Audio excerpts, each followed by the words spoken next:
This is your news source evening bulletin for today, Friday, the 20th day of June in the year 2025. I'm Gordon Mosley reporting, and here is what we're tracking tonight.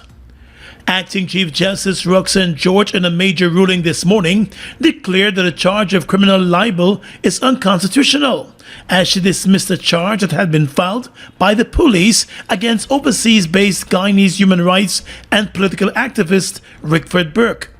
The acting Chief Justice also ruled that a move by the police to have one of its officers travel to the U.S. to serve a summons on Mr. Burke was unlawful. On the charge of defamatory libel, Justice George said she has concluded that Section 113 of the Criminal Offences Act, Chapter 801, is unconstitutional, as being in violation of Article 146, which guarantees freedom of expression. The judge told the court that a threat of state action through the criminal law amounts to overreach and does not fall within the exceptions to Article 146, which guarantees freedom of expression. Acting Chief Justice George said if someone feels aggrieved by what has been said about them, they may file a civil suit, and it should not be for the state, through any law enforcement arm, to charge persons for criminal defamation. She said in the particular case against Mr. Burke, the charges are vague, as they do not specify what exactly are the defamatory libel that were published. She said it is not enough on a criminal charge to simply say that someone has been libeled, explaining that an accused must know precisely what are the words allegedly used by him or her that led to the charge. The acting Chief Justice said the charges do not disclose what is the alleged defamatory language stated, and the summons that was produced by police officer Sarabo did not refer to Section 33. She said it remains a mystery what laws were being used to file the charges against Burke. The judge also questioned how it is that Burke was being accused of a crime at Lusignan in Guyana when he has been living in the U.S. for 27 years and has never returned. She said it is evident that the prosecution did not disclose to the magistrate that Mr. Burke was not in Guyana and could not have been at Lusignan as stated in the charge because he resides overseas and had been so for many years without having returned. Justice George said if that was disclosed to the magistrate, then she most likely would have declined to have issued a summons under her hand against Mr. Burke. The judge also said the service of the summons on Mr. Burke in the U.S. was unlawful, since the summons would only have efficacy within the geographical boundaries of Guyana. She says service of a summons outside of the jurisdiction of Guyana means that such service would be unlawful and therefore invalid. Justice George concluded that the proposed service of the summons was not established, and in any event, it was unlawful. She queried whether advice was even sought from the Director of Public Prosecutions on the issue and the charges against Burke. The acting Chief Justice awarded costs for the applicant in the matter, Rickford Burke, in the sum of $500,000 from each of the named respondents. The police had filed a charge against the activist Rickford Burke following a complaint from the owner of BM Sold Auto Sales, Afraz Mohammed, about statements that Burke allegedly carried on his social media page from disgruntled customers of the car dealership. Mr. Burke was represented by Senior Counsel Roysdale Ford in the matter. More news coming up in just a moment. It all starts with one. Maybe it's one look, you know the one, or one touch, even one word. It can start with one step, or one promise, one thrill, one first time, one deep breath, one leap of faith, one day to remember, or one night to forget. One moment, so many stories that make up one crazy, average, everyday, fabulous life. We get one life, just one. Make your move. It all starts with one.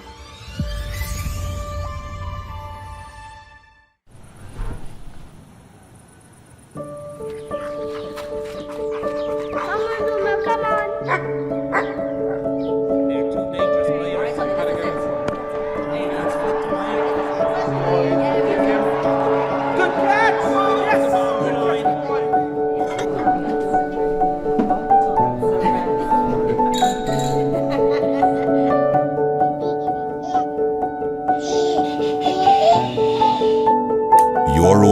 is so much more than just four walls, floors, and ceilings. It's a lifetime of great memories and stories. Come talk to us and start your journey home today.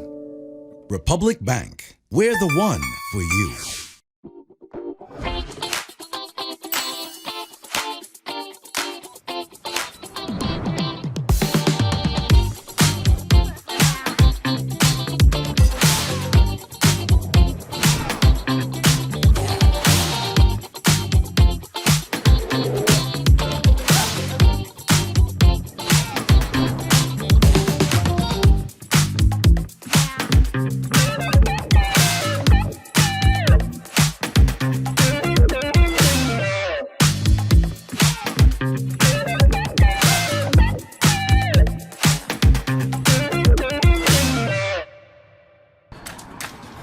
Chasing a ride that takes you higher? Elevate your drive with the all-new Honda Elevate. Now at Merrick's, the Honda Elevate has a bold style, cutting-edge technology, sleek and modern interior, and intuitive controls that makes every journey feel elevated and comfortable. So, why wait? Drive a Honda Elevate today. It's brand new, 0 miles, 0 worries. Visit Merrick's, the home of Honda in Guyana, or call 226-1482 to learn more.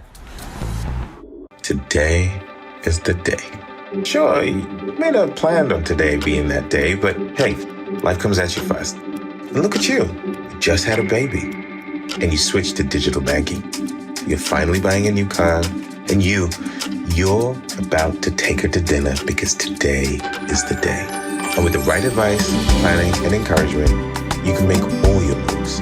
That's why we're here. Our advisors build relationships that are based on more than banks and banking. They're based on life and living. You can set, track, manage your financial goals on your terms as your life evolves. That's how advice should work. Make your moves with us. Scotiabank. It starts with you.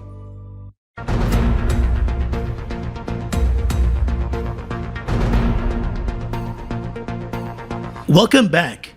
APNU presidential candidate and PNC reform leader Aubry Norton today described the move by the Alliance for a Change to cancel the membership of 3 of its members over their decision to appear on the APNU's list of candidates for the elections as an act of pettiness.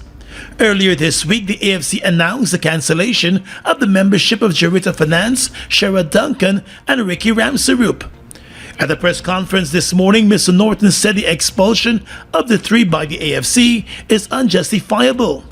He claimed that the 3 have not joined the People's National Congress, but have aligned more with the position of the PNC-led APNU for the upcoming elections. I mean, we in the PNC into the petty stupidness.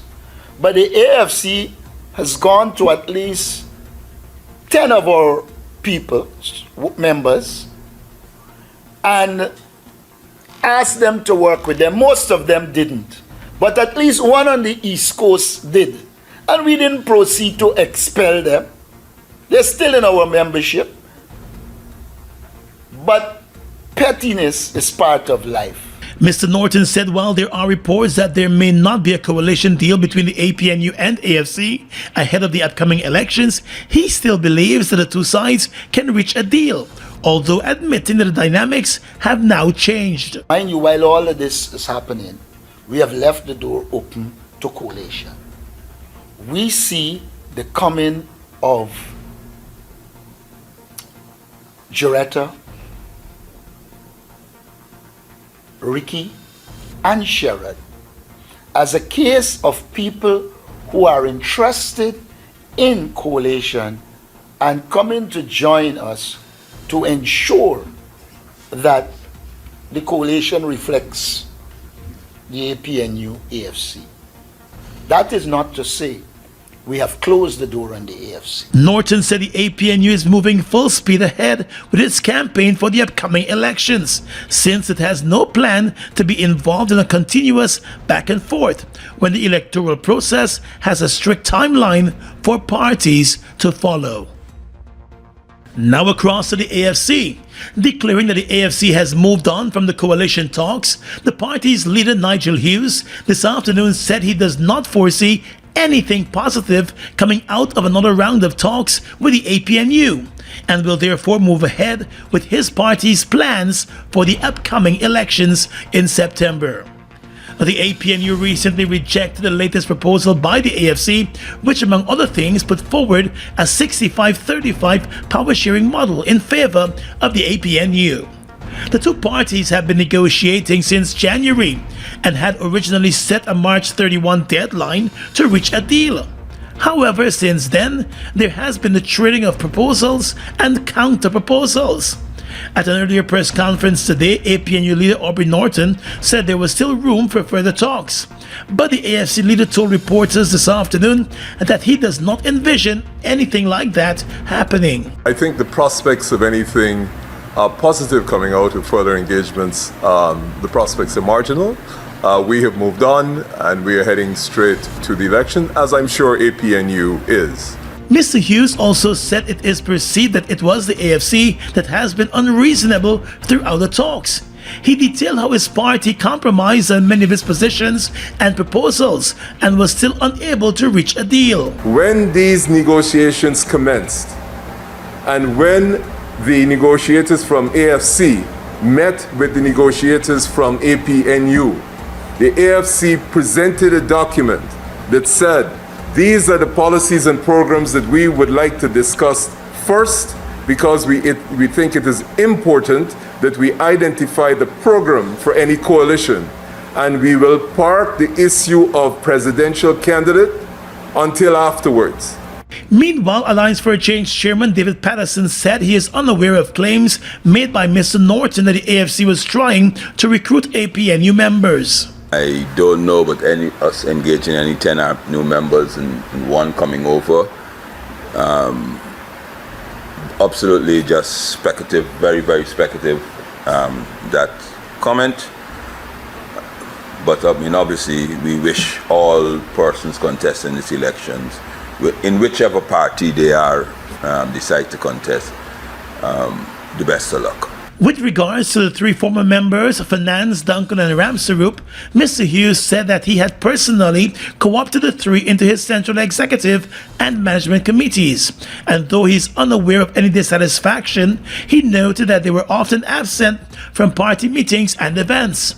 The Alliance for Change has since cancelled the membership of the three MPs over their support for the APNU's list of candidates at the upcoming elections. Guyana, it's time to uncap your weekend. Uncapped Marketplace is back Saturday, June 21st and Sunday, June 22nd at the National Stadium. Come shop the best in local sauces, spices, skincare, snacks, craft, and so much more. Meet your favorite agro-processors, discover new products, and walk away with unbeatable deals. Don't miss the excitement, the giveaways, and the reason we say proudly made in Guyana. That's Uncapped Marketplace, June 21st and 22nd. Support local, shop smart, and experience Uncapped. A nation united for one powerful night of praise and worship. It's the One Guyana Worship Experience. Monday, July 7th, CARICOM Day at the Guyana National Stadium, Providence, starting from 6 p.m. Join us for an unforgettable evening featuring international award-winning gospel ministers Chandler Moore, Todd Dulaney, Samuel Midas, Renwick Dewsbury. Out of Jamaica, the viral sensation, Prince Saj, also ministering. Faith Kurika, Cheryl Maloney, Timothy Roberts, Apostle Sean Sobers, Miriam Williams, Joshua Joe, and many more. The One Guyana Worship Experience, Monday, July 7th at the National Stadium. Admission is absolutely free, but you must secure your passes through your local churches, online, and designated outlets across the country. One nation, one people, one worship. The One Guyana Worship Experience. Don't miss it. GCOM is currently conducting a claims and objections exercise commencing June 16, 2025 to produce an official list of electors for the conduct of general and regional elections. If you will be 18 years or older by June 30, 2025 and you're a Guyanese citizen by birth, descent or naturalization or a citizen from a Commonwealth country living in Guyana for 1 year or more, you are eligible for inclusion in the OLE. GCOM has posted the preliminary list of electors in all registration divisions for you to check if you are listed and if your particulars are accurate. You can object to anyone you believe does not qualify for inclusion in the OLE. To do so, you must be listed on the same divisional list as the person you are objecting to. You must visit the GCOM registration office responsible for your area of residence to make an objection. The objections aspect of this exercise will end on Friday, June 20, 2025. For more information, contact the GCOM on 225-0277-9 or visit www.gcom.org.gy. New York City, summer is about to get hot. Saturday, August 2nd, SR Hamilton LLC presents Gospel Infusion. Featuring Samuel Medas, Psycho, Eddie Neblett, Sean Daniels out of Trinidad, Christelle Brandt, Sherilyn Maloney, DJ Kesta D, Timothy Roberts, and many more at the South Jamaica Multi-Service Center, 11402 Guy R. Brewer Boulevard, Queens, New York. Gates open at 4 p.m., showtime 5 p.m. Get your super early bird tickets for only $50. General admission $70. Pay more at the gate, and limited VIP $100 all inclusive. Come and experience the outpouring of God's grace Saturday, August 2nd. For more information, visit Gospel Infusion on Facebook and Instagram.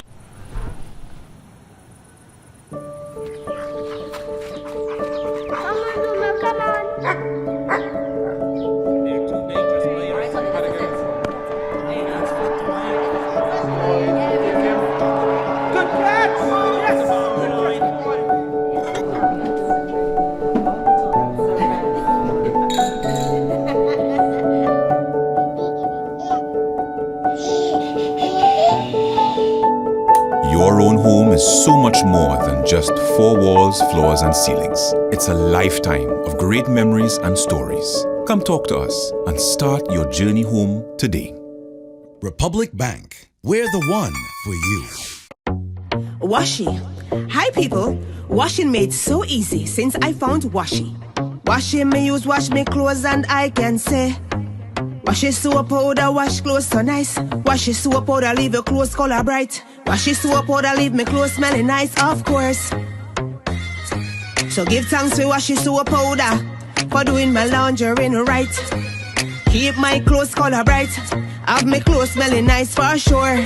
I could not ask for more. Comes in lemon and original. It is a washing machine in a pack. Washi soap powder wash clothes so nice. Washi soap powder leave your clothes color bright.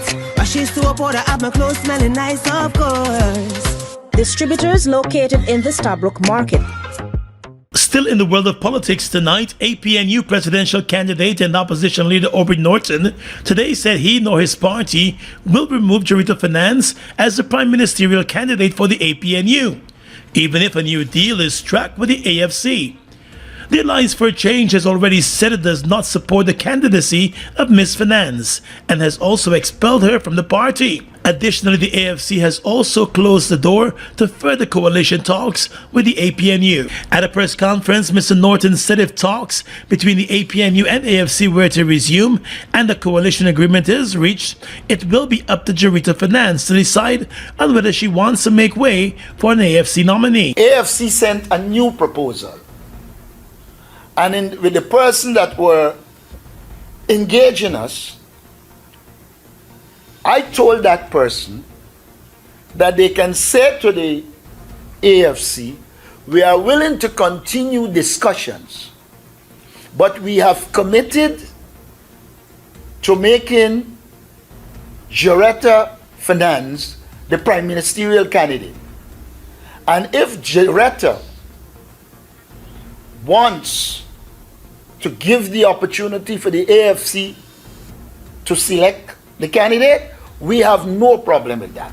But we also said we will not give her a word and then renege on it to satisfy a late request. Norton told reporters that his party has had to move forward with the printing of t-shirts and other campaign material for the elections and simply cannot wait around on the AFC to decide on what it intends to do. The AFC in a statement this week said the APNU wants to name its prime ministerial candidate, but Mr. Norton said that was never communicated to the party. In fact, he said a clear communication was given on who the APNU's choice was, and any further decision on the question, finance would have a say. If Jaretta is prepared to do it, then it is all right, and we will facilitate. But we will not dishonor our word that we give to Jaretta. You will have to conclude whether it is cast in stone, because there are two options, and I have never seen the case where it is cast in stone and their option. Norton reminded that both the APNU and AFC had been negotiating for months, and the parties should have long closed negotiations to focus on their campaigns. And it's beginning to look a lot like election season. Foreign Secretary and Chairman of the National Protected Areas Commission, Robert Persaud, has objected to the recently formed party We Invest in Nationhood using the face of the jaguar as its symbol for the upcoming elections. The jaguar is considered the national animal of Guyana, but is not among the national symbols listed in Guyana's constitution. The WIN party was founded by billionaire businessman Azruddin Mohammed, who is contesting the upcoming elections as the presidential candidate for that party. In a statement last evening, moments after the party's name and symbol were revealed, Persaud referred to the jaguar as one of the national symbols of Guyana, and stated that those symbols reflect the shared history, culture, and pride of the country. He said using the symbols for political purposes undermines their meaning and divides the very people they're meant to unite. The WIN party is not the first political party to use the jaguar as a political symbol. The now defunct Rise, Organize and Roar party, which was founded by Indian rights activist Ravi Dev, used a rampant jaguar in the map of Guyana as its symbol when it contested national elections 2 decades ago. There were no objections to the use of the national animal as a party symbol back then. But Persaud, who was a former executive of the ruling People's Progressive Party, insists that a jaguar is more than a powerful animal.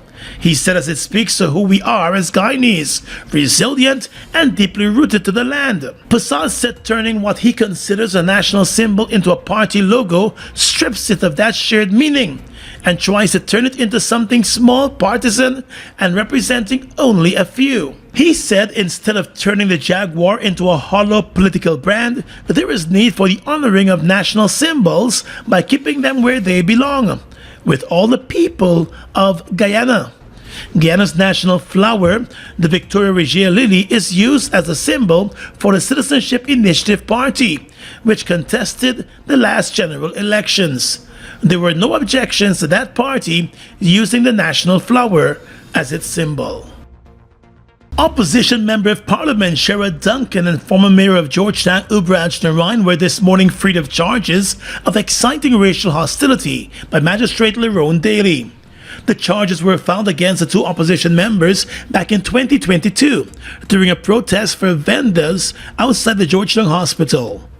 In filing the charges, then the police claimed that the two intentionally transmitted a video in an attempt to incite racial division. They were not required to plead to the indictable charges, but were granted bail in the sum of $100,000 at the time. The opposition had always claimed that the charges were baseless and politically motivated. In dismissing the charges this morning, Magistrate Daly said the prosecution failed to provide evidence that the two accused excited or attempted to excite racial hostility against a section of the population or any particular person. She also found insufficient evidence to establish a cybercrime. The charges stemmed from the then mayor of Georgetown, Aubry Norton, comparing the way the president had handled issues related to the vendors outside the hospital as against how he addressed issues related to sugar workers and speedboat operators. Norton had also questioned why the president was finding it difficult to work with him and whether that was based on him being a Hindu and the president being a Muslim. The mayor's statements were broadcast on Facebook by Sheriff Duncan, who was streaming the protest live. Magistrate Daly, based on the evidence provided in the words that were spoken by Mr. Norton, said she found that he was making a comparison of the way two groups of people were treated, and there was no hostility. She said she could not find evidence that hostility was excited by the accused. On the cybercrime charge, magistrates said the prosecution never provided evidence of a computer system being used to transmit an offense under the cybercrime law, and there was also no evidence of any device being examined to determine its use. Duncan and Singh were represented by attorney Darren Wade. After the charges were filed against Duncan and Norton, the Guyana Defense Force moved to dismiss Aubry Norton as a reserve member of the force over the statements that he allegedly made. The GDF at the time said his services were no longer needed as a reserve member of the force. Now it's unclear whether that decision will now be reversed, with the charges being dismissed. You've asked for it, and it's here. Ronald Hollingsworth, till I find a place in Guyana too. The Spanish baby. That's it!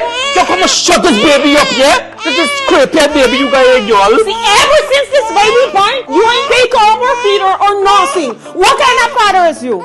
It's Godfather. This is what kind of father I be. June 28 and 29, 8 p.m. at the National Cultural Center. The baby could never be me own. You got to take the baby and turn to the father.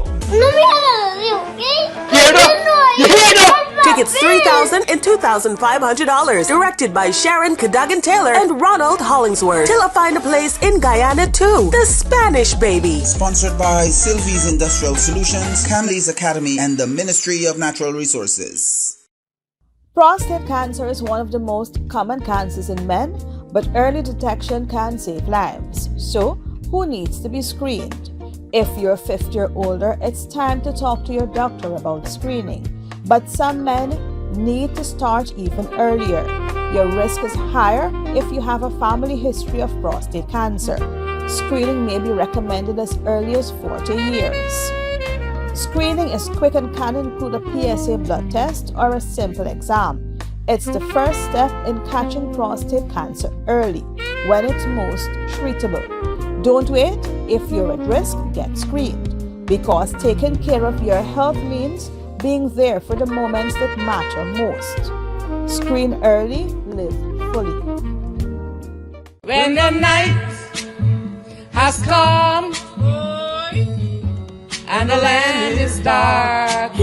Somebody in a happy mood. Yes, Pujiloo, because Ban's birthday coming up and I gonna be present. Last year your friend them been. And you like that? If me and you ain't go together this year, things gonna be dark, really dark. Let's celebrate the band's birthday on Saturday, 28th of June at the National Park with 9 one-man bands and Granny Ivy. Big birthday!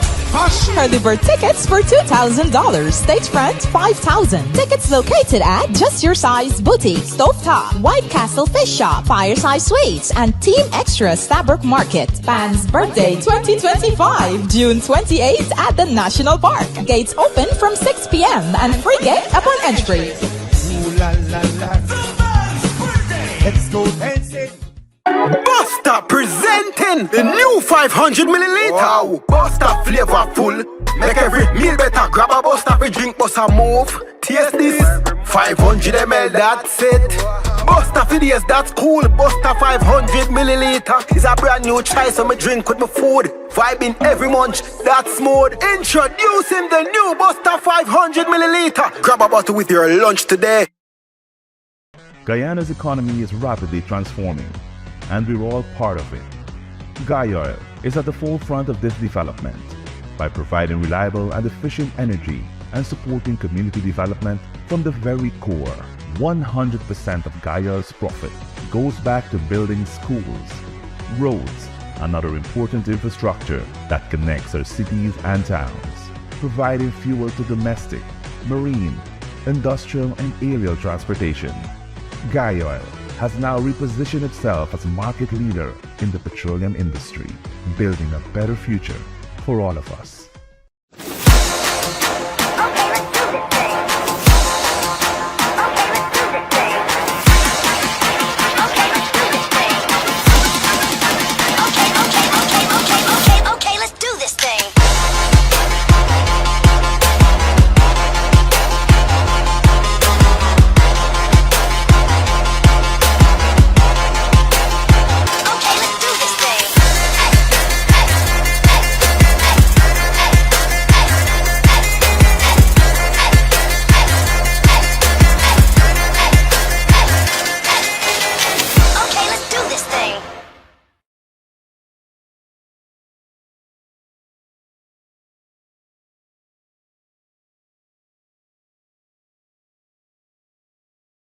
With your regional and international news tonight, I am Svetlana Marshall.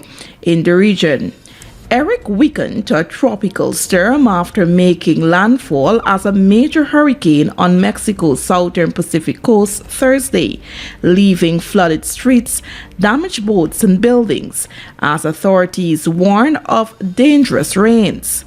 Eric made landfall as a Category 3 hurricane around 5:30 a.m. local time.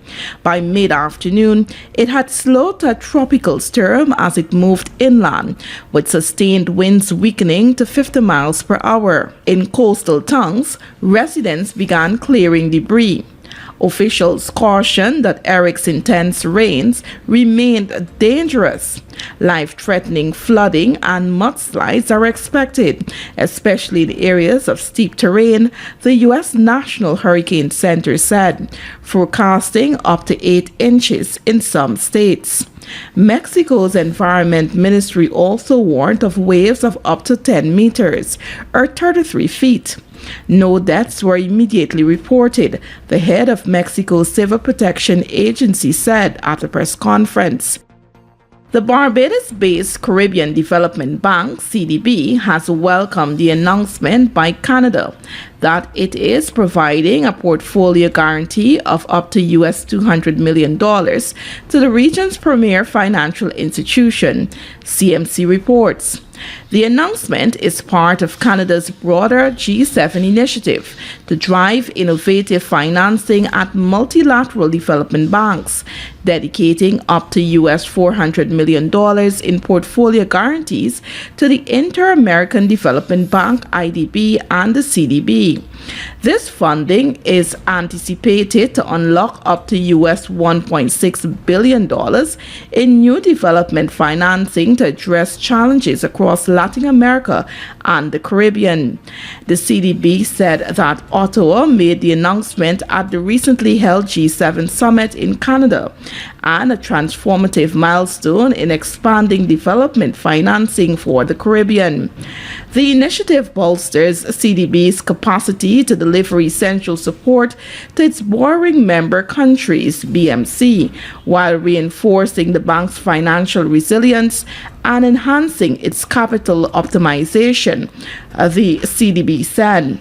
It said the portfolio guarantee is expected to play a critical role in optimizing CDB's balance sheet, freeing up substantial risk capital, and increasing lending headroom to advance development solutions across the region.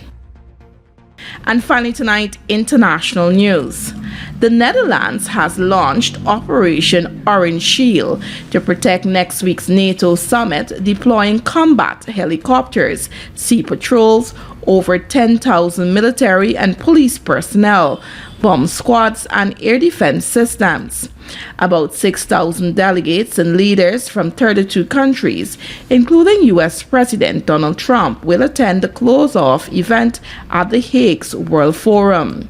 The aim is to observe everything that's happening in the area, at sea and in the air, Reuters reported. Heads of state and ministers from NATO countries are expected to be escorted to The Hague via a secure highway corridor. On Tuesday, Dutch King Willem-Alexander will host a state dinner for NATO leaders. Ukrainian President Volodymyr Zelensky, who is set not to attend the summit, has also been invited to the dinner, but has not yet confirmed his attendance. The summit officially begins on Wednesday, with NATO aiming to get consensus from leaders on a 5% defense spending target demanded by Trump. Protests are expected around the summit, including a planned highway blockade by Extinction Rebellion environmental activists and demonstrations against the war in Gaza and LGBTI plus hate speech. Police say protests will be allowed within the limits of the law. And that's your News Source Evening Bulletin for tonight. I'm Svetlana Marshall, wishing you a pleasant weekend.